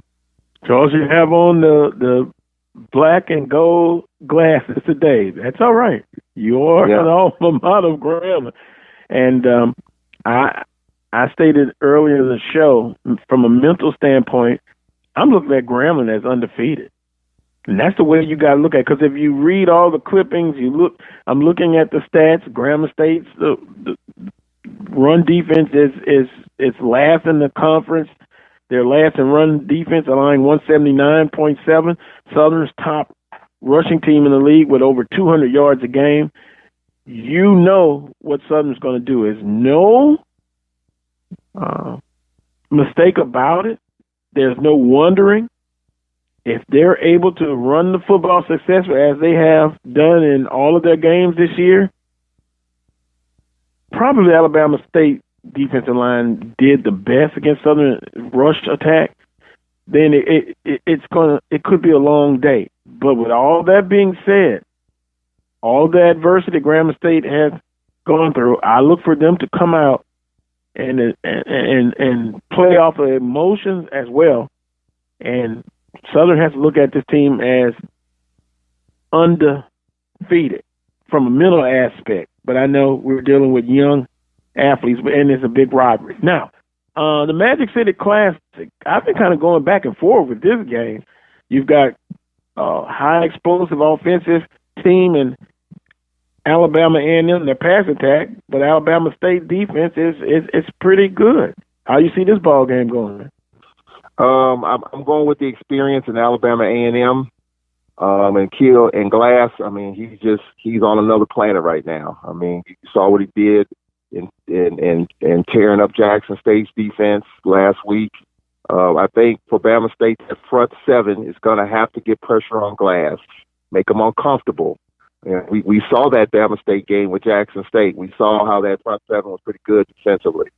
If they can't get any pressure and if Glass slings it all over the place like he did against Jackson State, it's going to be a long day because I'm not so sold that Alabama State offensively can match it, albeit I said that a few weeks ago with Jackson State, and I was dead wrong then. But I think if you look at Ibrahim, if you look at Glass, you look at that offense, I mean, they hadn't played 35 days until the game last week, and you saw what they did against Jackson State. Look, it's going to be a different. Huh? Alabama A&M looked like they hadn't missed a beat offensively. No, exactly right. Hadn't played 35 days until last week, and they look like they hadn't missed a beat. It's going to be a different, Magic City, no tailgate. I think it's only 16.5 allowed there in Legion Field. It's going to be a different field, but this is the biggest Magic City probably in the history of the Magic City because the East is at stake. Whoever wins this game, they got it. So I'm going with Alabama A&M. I said this at the beginning of the season with Alcorn opting out. I thought A&M would win the East. I'm sticking with that. And I just, from what I see in Akil Glass, I was wrong about Glass too, by the way. I thought he was just another quarterback going through the system. But you see where he is right now. Coaching and coaching him up does that to you. He's a different guy, and he's gonna be playing on Sunday somewhere. But I'm going with A&M. I think offensively they're just too tough to stop, and I don't see Bama State being able to do enough of that. Alabama State's defense against Alabama A&M's offense, can they contain? I don't think you can stop Glass. I think they can stop themselves, but it's going to be an intriguing matchup. 6:30 p.m. ESPNU. What a day, Charles. You can watch all of the games, basically. Last but not least, Prairie View. Hadn't played a while. Arkansas Pine Bluff. There is some hope. There is some conversation about maybe Southern playing Prairie View. Look, you could put up all the scenarios that you would like. I don't see University of Arkansas Pine Bluff losing 2 games. And now, by the way, how about the game with Texas Southern now? Texas Southern's in the COVID protocol. Prairie View can beat University of Arkansas Pine Bluff, in my humble opinion. But what say you, Charles? I think that's a tough one. Got me speechless on it. I've been kind of going back and forth on it myself. For Prairie View, obviously different pieces. For UAPB, haven't been in this position before. Doc Gamble, he was on Jay Hobson's staff here at Alcorn. So he's a really good coach. I'm gonna roll with UAPB at home. I think that's the only reason why I'm going with them, because they are playing, I believe, at Golden Lion Stadium, if I'm not mistaken. And because of that, I think they play well at home. I think they'll win the game. I think that long pause for Prairie View, I think it's tough. It's tough to get your guys up. But UAPB on a little bit of a roll right now. That went over Southern, went over Grambling. I think they're still catching the momentum from that. I'm going with UAPB. I would not be shocked if Prairie View wins. Timing could be an issue, but also at least they're going to be fresh. And you look at it that way. And you look at Alabama A&M and what they were able to accomplish. And to me, Alabama A&M and Prairie View are very similar, the makeup of the team. So I wouldn't count Prairie View out. I would not be surprised if Prairie View goes in and gets a victory. But we shall see. And then last but not least, Charles, when you look at it, when you go into the fall, it's going to be an excitement building up as far as then you have Bethune-Cookman and FAMU. And you've previously stated on this show that you think it's just a cakewalk. Am I putting words in your mouth? You believe it's going to be that easy for FAMU coming in to take the East? Yes, I do. I'm sticking with what I said. Yes, I think Florida A&M is going to, even though Alabama A&M is going to be right there. Glass could come back if he wants to. He probably won't. You'll probably explore his other options. That's going to be an interesting dynamic there. And if he doesn't come back, then I really think Florida A&M. I'm just a Willie Simmons fan. Willie Simmons, this offense that Alcorn has been running over the last however many years is a byproduct of Willie Simmons. He hasn't changed a thing in the last 6 or 7 years. And if Simmons can get his players in there and get that system going offensively, I just don't see a team in the East that can match it, other than, as our baseball coach Brett Richardson likes to say, who's a FAMU grad, Cookman. Cookman's the only team that's giving Florida A&M problems. Cookman. But other than that, I think if you look at Jackson State, clearly there's some issues there offensively right now. You don't know if they'll get it worked out in the fall or not.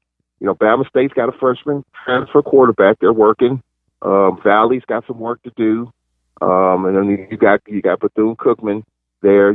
So I think for me, I'm just a Willie Simmons fan first, and I think he will find a way to move those pieces around defensively where they can score a ton of points. And it's just a matter of whether or not a team can catch up and match them offensively. And I don't see that, especially with Alcorn leaving the East.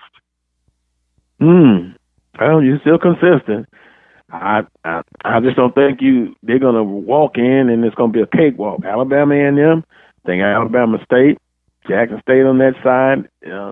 If they win it, they're going to have to earn it. It is not going to be a cakewalk by any stretch of the imagination, just in my humble opinion. With that being said, Charles, we appreciate the time. We really do. Enjoy the rest of your weekend, and boy, try to dodge the rain. It has been a week of rain here in Baton Rouge, and I mean heavy rain. Yeah, that's what's hurt our baseball team too. We only practiced one day this week on Monday, and we had rain throughout the week. The rain is gone. I think it's going to be chilly and cloudy for these next couple of days, so we're going to get these games in. But clearly, when you don't have the timing, it's tough. But hopefully, we can find a way to get it done here today. Hopefully so, and hopefully, Jackson State. It'll be a tough out again today, but hopefully Alcorn will make it more competitive today. Thanks, Charles, once again for coming on. We'll talk with you real soon, my friend. I appreciate it. Y'all be safe. All right. You be safe as well. Derek says, Mike Prince hit it on the head previously. Undefeated PV versus undefeated UAPB for West Championship. No ESPN. Magic City Classic for East Championship not bumped up to ESPN. So like you said, stop the good for the swag talk. It's only been good for JSU, and that's his job since it's this school. All right, Derek, we hear you. We'll hear you. Thank you, Brother Derek. Thank you very much, man. It was rough. They jumped on me, but I'm a big boy. I stood my ground. Thank you, Brother Derek. And Derek, I look forward to seeing Alcorn in the fall. And A.W. Mumford, October 30th, day after my birthday. It would be a sweet present from Southern and Coach Odom's to me. But I don't know, Coach Odom. I guess I'm not on Coach Odom's favorite list right now, I guess. On that note, I'll take a time out. And when I come back, I'll visit with Brandon B.J. Jones. Derek, I'll see you soon, buddy. You're listening to the Carlos Brown Show on the Open Mic Broadcast Network. Drivers and bicyclists both have the right to be on the road and travel safely. And when we're on the road together, safety is a shared responsibility. State law requires drivers to maintain at least 3 feet of clearance when passing bicyclists. And bicyclists should always ride with the direction of traffic and follow all traffic signals.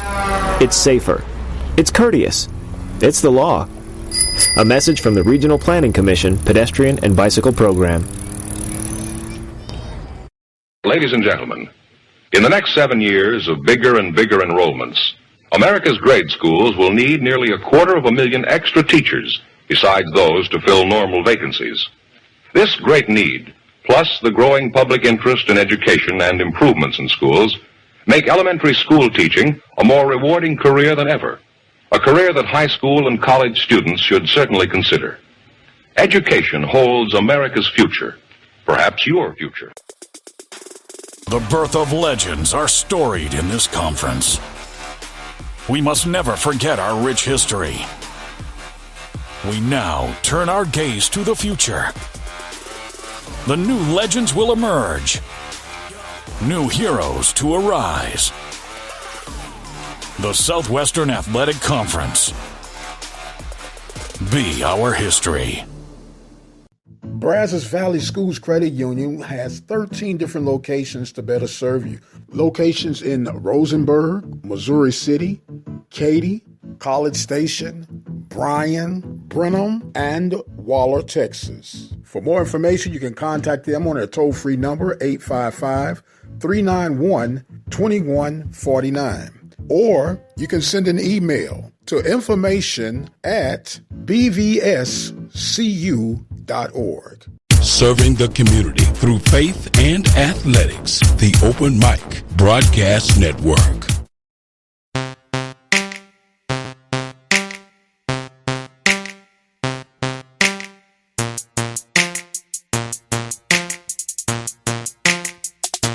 Welcome back to this week's edition of the Carlos Brown Show, heard exclusively right here on the Open Mic Broadcast Network and Spreaker.com. I think I may need to invite Derek on the show. He said something to the effect, be careful who you invite. Talking about Alcorn. Well, guess what, BJ? Good morning to you. Alcorn is scheduled to come to Mumford, so it's not like we're inviting them. They are supposed to show up, and they're going to show up. And BJ, we talked about it. They have a right to be cocky and arrogant because Alcorn has had the best of Southern as of late. So, they've earned the right. They've definitely earned the right. When you look at the Alcorn Southern series, really since the year 2000, and see how lopsided it's been. I know we like to look at the last few years, but that dominance has been going, 20 years now. So Southern has to stop that. Amen. And I won't do anything crazy like if Southern wins that ball game, shave or streak or something like that. I'm not going to do that. Wow. Even though I'm looking better, nah, we won't do that. But you get my drift, BJ. I'll probably enjoy myself immensely after that ball game, but it has to happen first.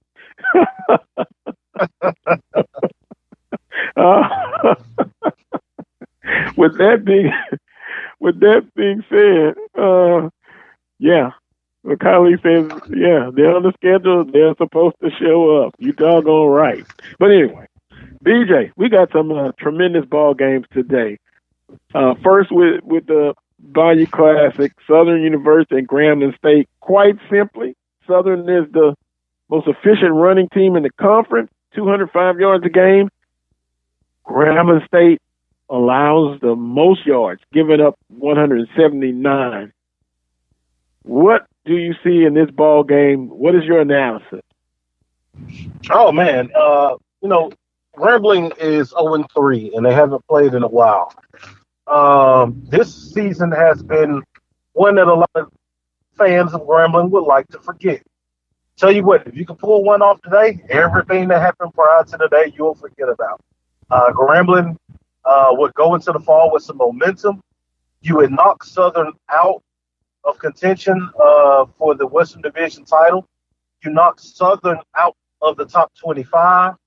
You do everything to Southern to mess up their season. Mm-hmm.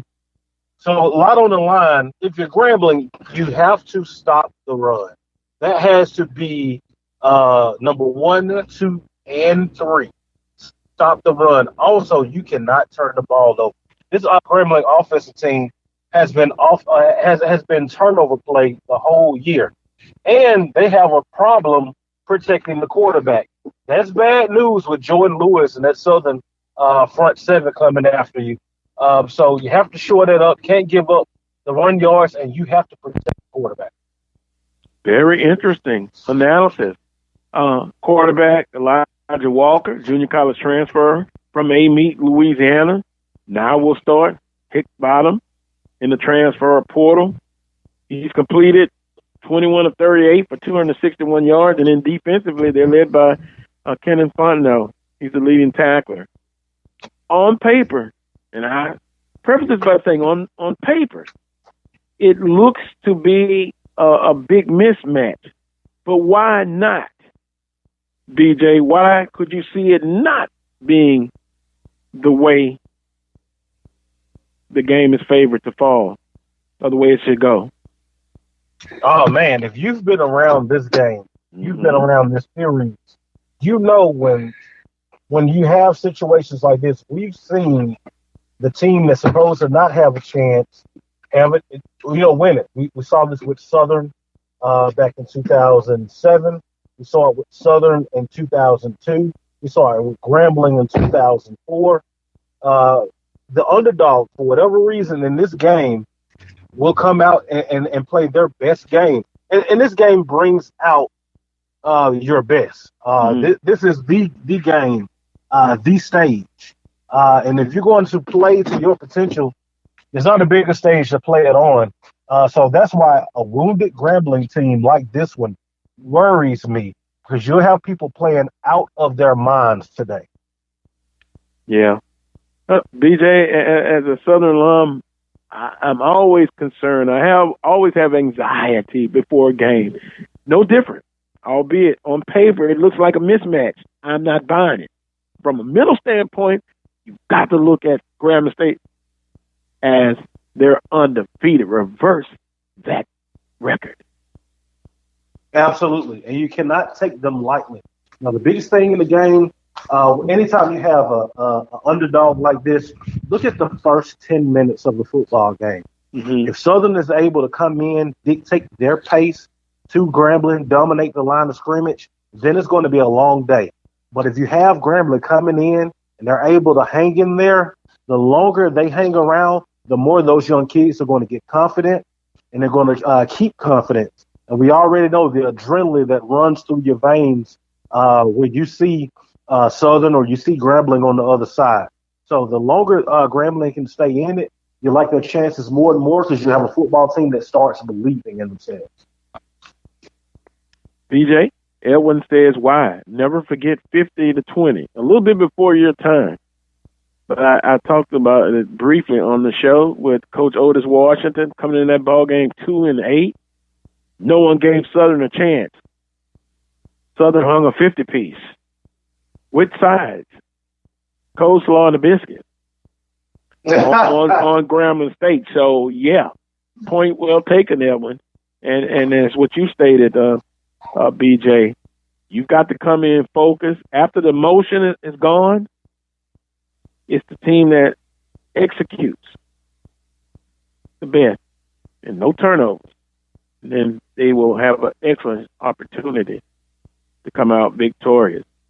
Magic City Classic, BJ, I'm torn somewhat with this ball game. How do you see it? Well, the key to this game, Magic City Classic, is going to be Alabama A&M's offensive line versus Alabama State's front seven. Mm-hmm. If that offensive line can keep Akil Glass clean, I like Alabama A&M. But if they cannot, it may be a long day, because on the opposite side of the football, Alabama A&M's defense, not that great. And what I expect from Alabama State is a heavy dose of Ezra Gray and a heavy dose of the quarterback read option with Ryan Nettles. Alabama A&M did not look good against the run or pass last week. So I look for Alabama State to play ball control, keep that ball away from them, and when Alabama A&M gets their opportunities, make it a long day for Akil Glass. Yes. BJ, I could see. Let's go back. Southern and Jackson State. That first drive, Southern ate up the clock, ball control, and went down and scored. So, to me, I want to limit Alabama A&M's touches on offense. And I could envision them trying to, their first drive, if they win the toss and they get the ball first, I think that's what they're going to do. And an excellent point about Alabama A&M's defense. If it's a shootout, it favors Alabama A&M because they can score with the best. Defensively, they have a lot of work to do. So, with that being said, BJ, who you think? Give us a prediction. If I had to go with one of the teams, I would have to go with Alabama A&M. Mm-hmm. I think that offense is too potent. And what that offense does, it puts pressure on your offense to be almost perfect if you don't stop them.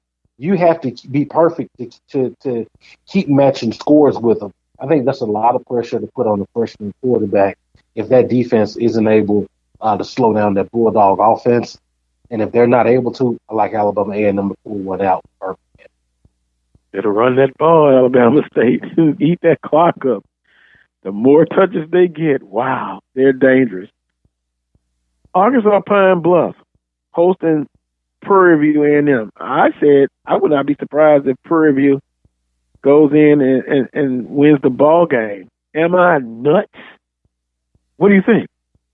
No, because what Prairie View does is they blitz a lot. They get after the quarterback. You look at the guys, Story Jackson, and the rest of those guys in the front seven. They get after the quarterback. Arkansas Pine Bluff, what we've learned is they struggle when you're able to get pressure on Skylar Perry. And what Arkansas Pine Bluff, the last few times they've hit the field, they have not looked sharp.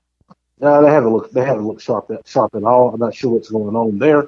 But Prairie View does have a puncher's chance against Arkansas Pine Bluff. To be honest with you, I like Arkansas Pine Bluff in this one. Mm-hmm. I hope that Prairie View were to pull it out.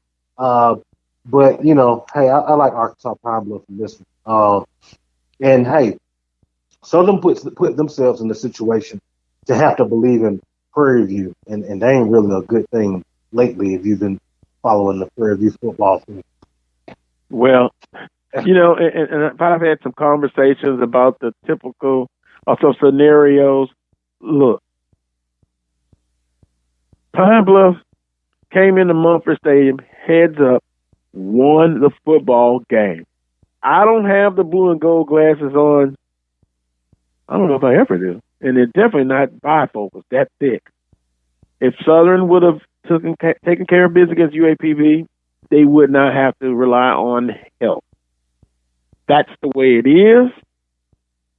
That's the way I see it. And so I just can't envision University of Arkansas Pine Bluff losing 2 ball games. And as I stated, BJ, and you can add on to it, I just don't see even if Prairie View wins today.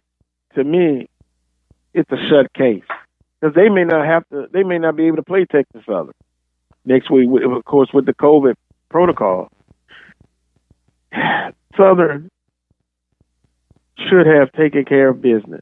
They were not able to. They're playing great now, but I just don't see University of Arkansas Pine Bluff not being in the Western Division Championship. You agree or disagree? No, I'm with you. I agree. I don't see them losing twice. That's a big ask. And Arkansas Pine Bluff can put all this stuff to bed, by beating Prairie View tonight. So I'm hoping that Prairie View can get it done. Hope, man. Mike Prince, man, talk to your boys, man. Get them fired up. Get them something. We need one. We need one. But, yeah. Look, I've already sent the memo, the text, the smoke signal, telegram, and everything. But the true picture is this, guys. Even with a Pine Bluff loss, they still win the West because they head-to-head competition. Yeah, I mean, that's kind of what I said. I mean, head-to-head. Right. And so Prairie View has more motivation to play with because they will not be eligible for postseason play. So this is their championship game. That's why I say the Panthers are going to win on the road. And that's not having on purple and gold glasses. Well, I appreciate you not having the purple and gold glasses on. They're on your head, but they're not on your eyes. You know I got them close now. Oh, I understand. I understand. And BJ, I was talking to some Southern Knights and the different scenarios, and I know Coach Banks is pushing for Southern and Prairie View to play. Let the games be done with. Let the SWAC championship be on the date that it's supposed to, and so people can have a chance to heal mentally and physically and get ready for the fall season. As much as it hurts to not maybe participate in the SWAC championship game, there's always another time, PJ. Could I ask a question? Yeah. Could I ask a question? Why are they pushing for the Prairie View Southern game and it still wouldn't matter? If Southern still beats Prairie View, they still come up short to Pine Bluff head-to-head. And if Prairie View beats Southern, it still won't matter because they're not eligible for postseason, and Pine Bluff is still going to win because they beat Southern head-to-head. I agree. I'm just saying I've talked to some people that would like to see that scenario for whatever reasons, but I just stated it'll be over with. Let it play out the way it's supposed to, and then that's it. Get ready for the fall. I can't be any more clearer. That's just my opinion, BJ. And I'm with you, Carlos. Also, if you look at where Southern is, as far as, and I know that this was brought up if you look at where Southern is as far as the FCS playoffs, I know that Southern's been sitting on that last 4 out for the last 2 playoff projections. You get a big win today. You're sitting at 21 in the coaches. You may be able to move up a couple spots. You do it impressively. It's not out of the realm of possibility to see that Southern may put themselves in playoff position. I think that there may have to be a decision made, but I think you have to look at both of them. What would mean more to the program overall? Yeah, and in a normal year, in a normal setting, the FCS playoff starts the day of the Bayou Classic, like say in the fall. So I guess Coach Odoms and the staff, if that opportunity is afforded them, it'll be interesting to see what they decide. I'm not a big fan of the FCS playoffs, but again, that's just me. That's just me. Yeah. Calm down, Dr. Prince. I've always been consistent. I do not care for the FCS playoffs, but you do, and I understand that. I respect that. I do. But there he goes again. To each his own, BJ. You in the FCS playoffs, you are a fan of it? So when you say a fan, I think that if you can get an do you believe in it? Would you like the Southern to participate in it? Okay, let me be more clear. Go ahead. No. You talking about the spring or just all together? Just all together. No, I'm good. I like what we have. Okay. Yeah, I like what we have. I like the Bayou Classic. I like the Select Championship game. I like the Celebration Bowl. I like that, especially from a visibility, financial standpoint. I like those. Mm-hmm. And what I said last week is that, in my opinion, if you want to participate in it, then you're going to have to start playing those teams home and home during the regular season, and you got to have some success. And so, if you have success, that will be a good thing for those who would like to participate. And, BJ, that's been a debate and discussion for over 10 plus years. FCS versus not going. How do you think, from what you've seen, if you had to put a percentage on it, what way does that go? 50-50, 60-30, either way, 60-40, 70-30. I think it's about 70-30 in favor of what we have, probably more than that, to be honest with you. Mm-hmm. I think because of what the Bayou Classic means, in the state of Louisiana, it's not Thanksgiving weekend. It's this Bayou Classic. And Thanksgiving it just so happens to be there. I think because of what that game means to families and how families have incorporated that weekend into their travel and their Thanksgiving celebration. I think it's overwhelmingly Bayou Classic over anything else. Wow, look at this as we get ready to close this out. And I appreciate people weighing in. Yeah, I'm not always right like Dr. Prince. TV can still get that banner and be crowned SWAC Western champ, though. Motivation. And he says, forget the damn playoffs. Okay. Who said Thanks, that? Derek. We got to invite Derek to come. Yeah, we were talking about inviting listeners to come on, give them a segment, and they can agree or disagree, with you, or what they like, what they don't like. That'll be interesting. That'll be very interesting. Well, BJ, we got about 2 minutes left. You want to weigh in quickly on Eddie George being hired at Tennessee State? Oh, man, it definitely created a splash. Mm-hmm. I see a lot of people are excited about it. Hey, Eddie George comes in. My question is this. When you hire a coach that has never been a head coach before, what are you trying to do? Is it all about the money that he can generate for the program and the attention that he can generate for the program? Because if that's what it's all about, I would say, hey, hire some fundraisers. Go and get the best head coach. But it's going to be interesting to see how this thing plays out. No one will know for the next 3 to 4 years, but I do wish Tennessee State well. in there, and going forward with Coach Andy George, but not really a fan of hiring someone with no coaching experience. Yeah, time will tell because we're literally out of time. BJ, enjoy the Bayou Classic. Have fun, be safe, and we'll talk with you next week to kind of see what happens this week. All right, looking forward to it, Carlos. All right, appreciate it, brother.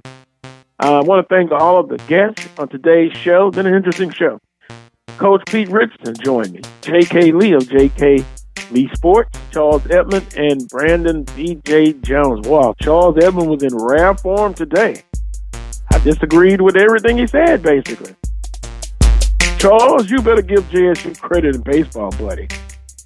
Do you need another 20-0 whipping or 10-0 whipping?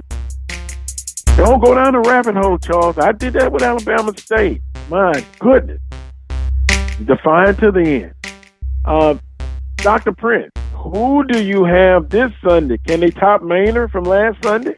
No one can top Maynard, my friend, but we're going to have Terry Sims from Bethune-Cookman, head football coach of the Wildcats, and the football coach, the Ghost, Eric Dooley from Prairie View, joining us on Sunday Night Live. Be sure to join us. Well, give a message to Coach Sims. Tell him I don't agree with Charles Edmond. If they want to just hand the title to FAMU in the East in 2021, tell them it ain't going to happen. They are who we thought they were. No one else, Maynard and Sims will not go down without a fight. Absolutely. I'll be sure and tell them that. Unbelievable. Yeah, make sure you tell them that. And I'll be listening in. Want to thank all of our guests. Again, if you want to contribute to the Carlos Brown Show, you can do so. I appreciate everyone who's donated so far. Cash App is simply the Carlos Brown Show. Until next Saturday at 10 a.m. for another edition of the Carlos Brown Show, heard exclusively right here on the Open Mic Broadcast Network. Until that time, as always, peace and God bless.